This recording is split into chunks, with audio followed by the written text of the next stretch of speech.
Hey everybody, Joel of North Aquatics, thanks for stopping by. Been a while since we've done a Fishroom tour and feeding video, so here it goes. Today on the menu, we're going to be doing all of the Hikari foods I have. So I'll show you those quickly. We have Cichlid Gold, Fancy Guppy, Micro Pellet, Fiber Bites for some of our bottom feeders, algae wafers. So let's go ahead and get started, watch some fish eat, show you what's going on, and go from there. So first tank here is our 75-gallon green Texas tank. He's not so camera shy anymore, so let's throw some food in there, see what happens.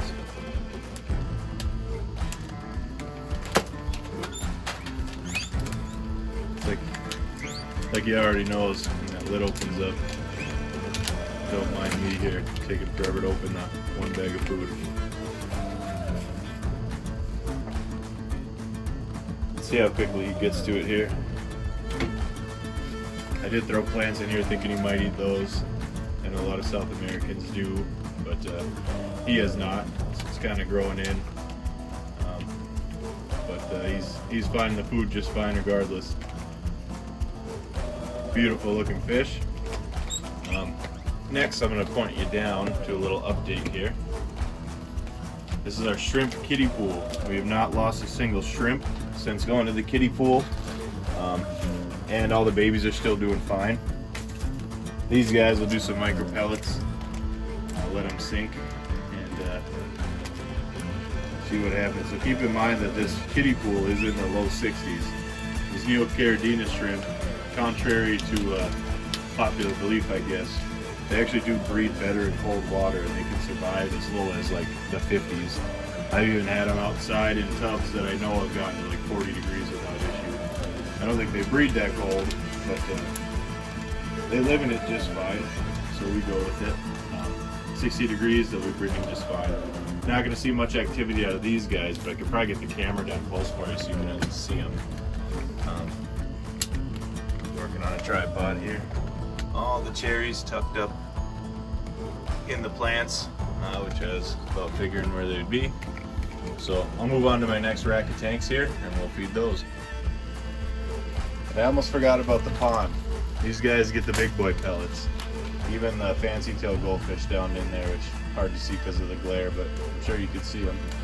They even eat these big pellets. Go. Put them somewhere where there's not a glare, so they come over there. There's a couple single tails still in there that I couldn't catch out when I brought them all to my sister's pond. I don't know if you remember that video, but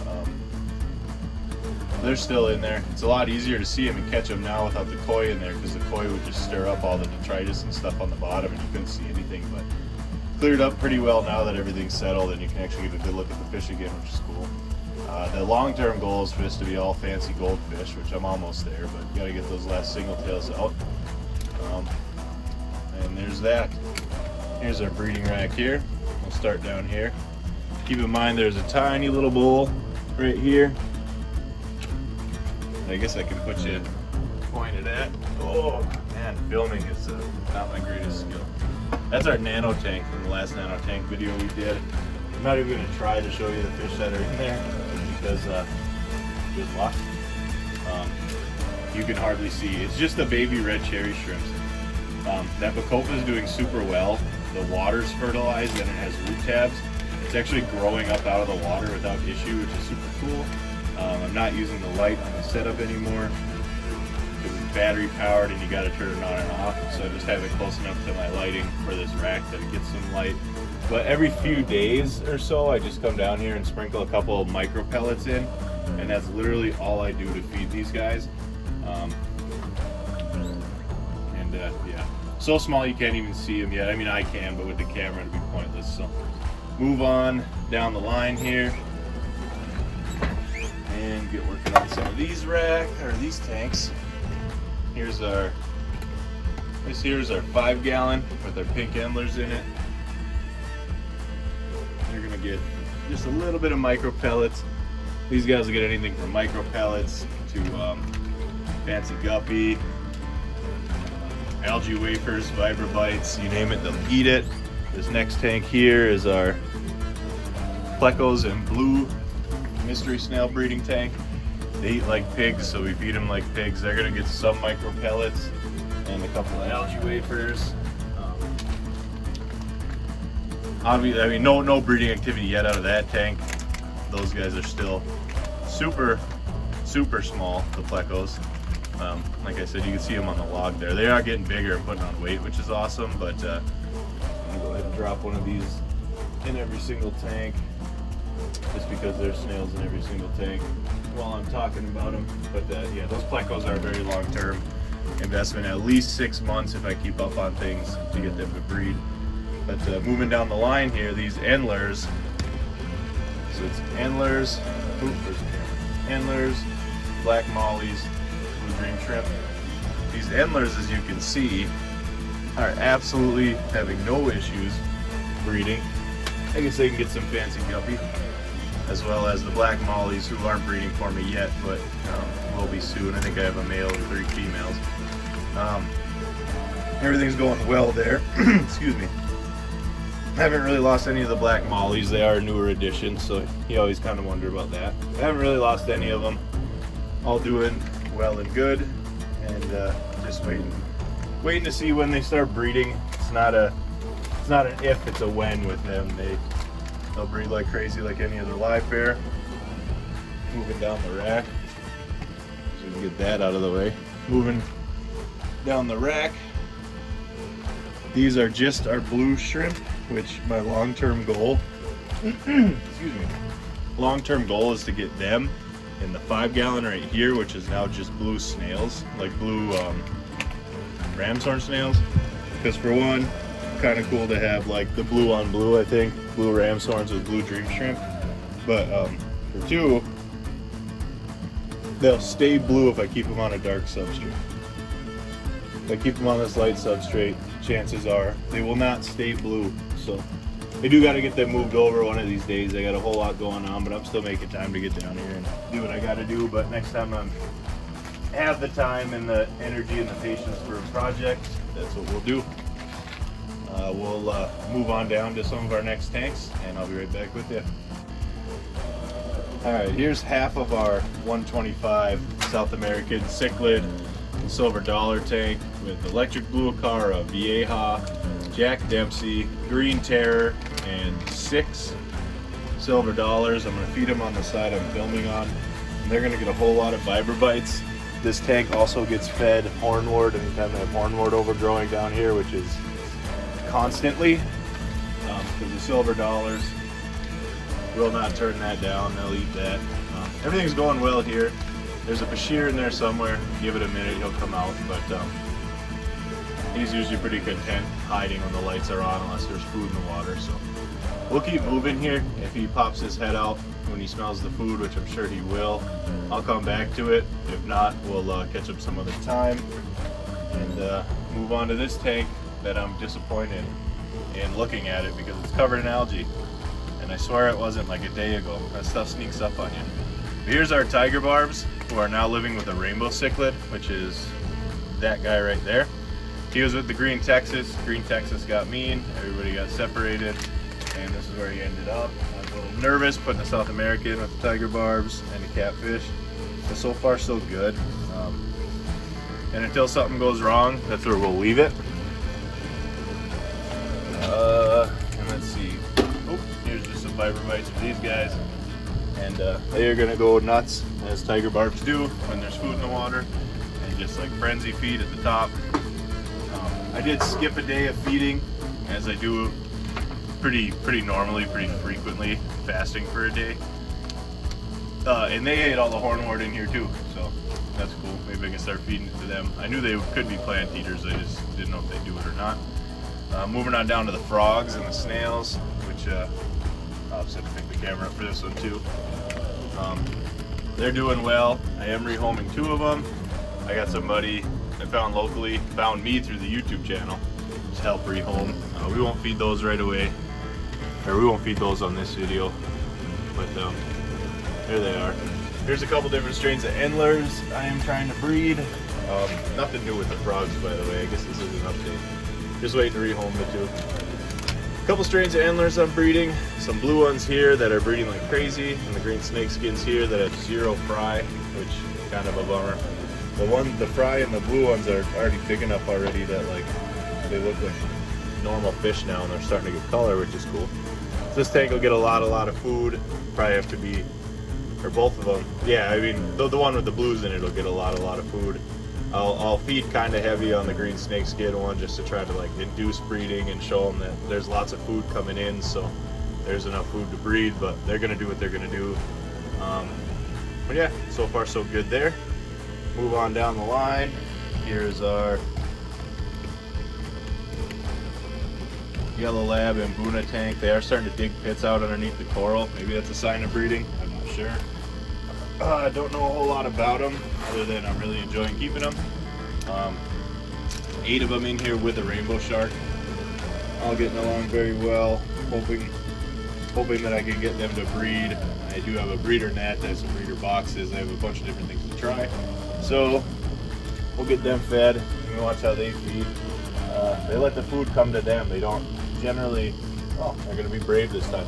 Usually they don't really leave the fake coral. They wait for the food to come all the way down, and then they eat it as it comes down. But I guess it's been a day since they've eaten, and either that or they're just getting more brave or more used to a camera being in their face. But they're coming up pretty far to take it. But you notice they're still staying together, and they're still staying close enough to that coral that they could dart back in if they get threatened. So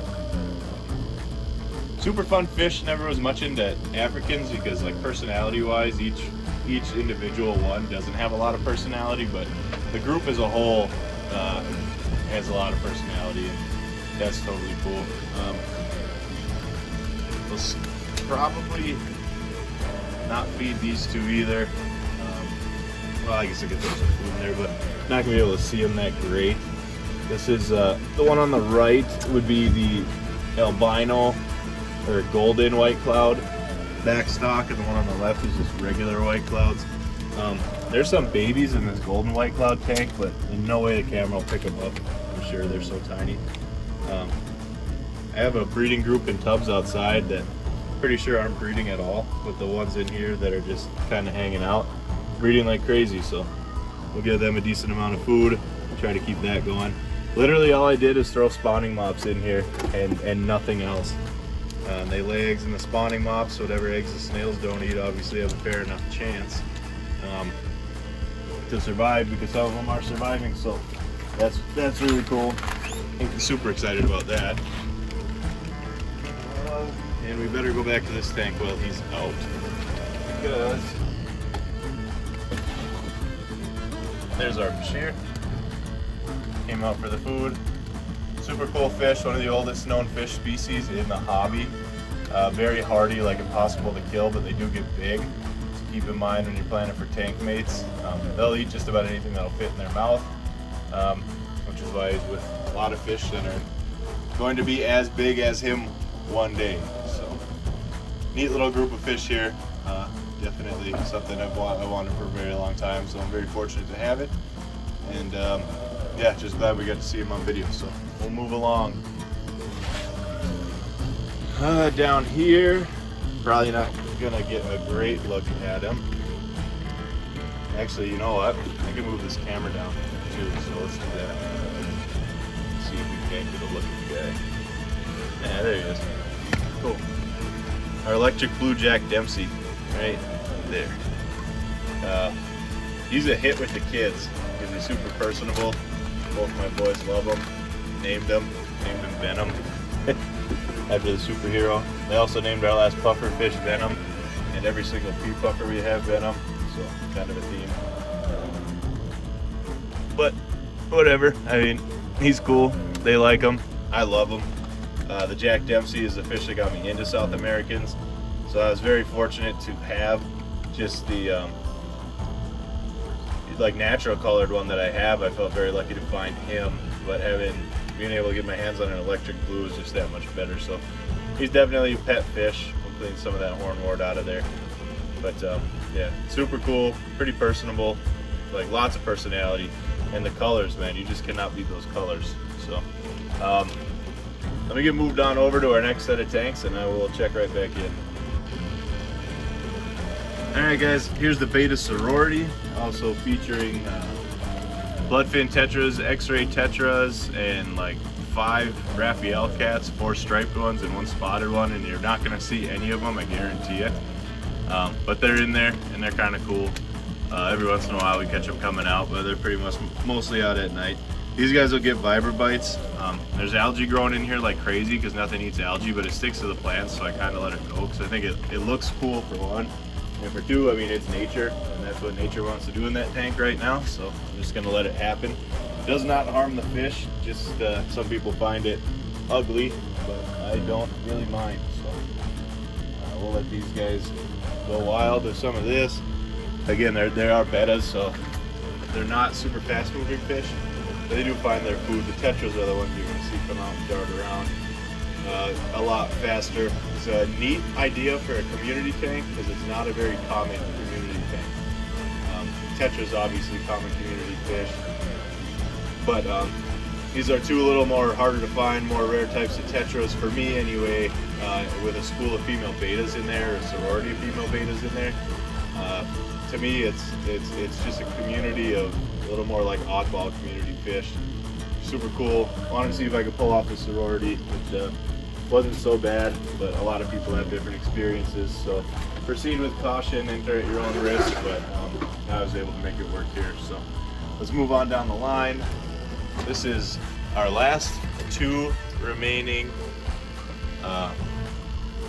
golden rams, which is a bummer. Hopefully they're a pair. I bought 6, knowing how hard they were to keep.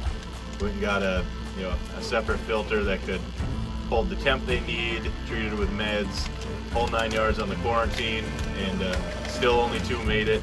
One of them did have like a cloudy eye coming in. That's probably what did it. To all of them would be my assumption, but not 100% sure. All I know is I'm left with 2, but they are eating really well. They're starting to get big and they're starting to put on color. So let's just keep our fingers crossed that we have a breeding pair. I do have a friend with a Fishroom who's on the same like water supply as I am, and his rams that he ordered just as like pets online just because he liked them are like breeding uncontrollably for him. So it's doable in my water. I know it is. I know I don't have to treat the water any differently. It's just about getting them healthy, raising them up, keeping them well fed, feeding them with the right stuff. I mean, and if I know people breeding them on accident, I would be surprised if I couldn't do it on purpose. So, but stay tuned, never know what happens. This could be 2 males, 2 females, and maybe nothing will ever happen, but at the end of the day, they're still cool fish. We'll keep them around for a while. If they don't end up being a breeding pair, maybe I'll trade them, maybe I'll rehome them and try something new, or maybe I'll try to source like just 4 more, raise them up and put the whole 6 together. With the experience I had, I don't know that I want to do that, but I'll try. We'll see what happens. So there's the update on those guys. I know they were kind of a newer addition. And then last but not least, the big guys. Big 6 foot, 125. Already heading right towards the hole, giant hole in the sky where they know the food comes in. And they're definitely going to get our big boy pellets or cichlid gold from Hikari. And this will be it. So I'll throw the food in and we'll wrap this up. That's all I got going on down the Fishroom right now. Again, I've had a few like super busy weeks, work and everything. So just kind of been pretty much just doing feeding and maintenance down here, and nothing really new. I swear I'll get back into it, but stuff keeps popping up. Definitely didn't like lose my passion for it or anything, or not like petering out or anything like that. It's just life comes first, family comes first, work comes first. That's my bread and butter, and then my own hobbies and passions, you know, kind of put the brakes on them a little bit, and that's not a big deal. So here's a quick update for you guys. Probably turned into a pretty long one. Good feeding. Nothing really new other than the kiddie pool, moving things around. Those black mollies are pretty new, but nothing really happening with them yet. So I'll keep you guys updated as stuff goes along. these are always the videos that do the best, which, you know, so I appreciate you all for following along. And if this is the type of stuff you like, please like and subscribe, leave me a comment, let me know what you think, share some stories, share some adventures, you know, let's talk fish, let's have a good time. So until the next one, guys, again, thank you for being here, thanks for almost 200 subs, and thanks for stopping by.